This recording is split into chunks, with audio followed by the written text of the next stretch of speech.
Hello guys, మీకు పొటాటోని ఎలా select చేసుకోవాలో తెలుసా? నాకైతే అస్సలు తెలియదు. సో ఇక్కడ చూపించాను కదా పొటాటోస్, అవన్నీ మట్టి మట్టిగా ఉన్నాయి.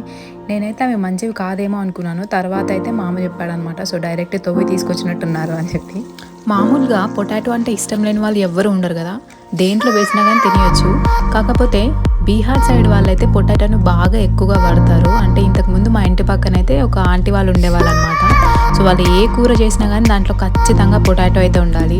సో ఇంకా అదైతే నాకు గుర్తొచ్చింది నిన్న రాత్రి పడుకున్నప్పుడు. సో ఇంకా పొటాటో తోటి ఏదైనా చేద్దామని చెప్పి చికెన్ ఉండే అనమాట. సో చికెన్తో పాటు పొటాటో చేద్దామని చెప్పి చికెన్ ఇంకా పొటాటో రెండు కలిపి వండుదామని ట్రై చేస్తున్నాను అనమాట. ఇంకా దీంట్లో ఏంటంటే నేను ప్రతిసారి ఈ మధ్య చికెన్ చేస్తున్నప్పుడు అయితే దాంట్లో కరివేపాకు యాడ్ చేస్తున్నాను. సో కొంచెం మెంతి కూర కూడా మిగిలిపోయిందని చెప్పి మెంతి కూర కూడా వేసేసాను. ఇన్ని వేసాను, ఇంతకు టేస్ట్ ఏమవుతుందో నాయన అని చాలా భయపడ్డాను. కానీ టేస్ట్ అయితే చాలా అంటే చాలా బాగుంది. సో రెసిపీ చేయడం కూడా చాలా ఈజీ. అప్పుడప్పుడు ఇలా ట్రై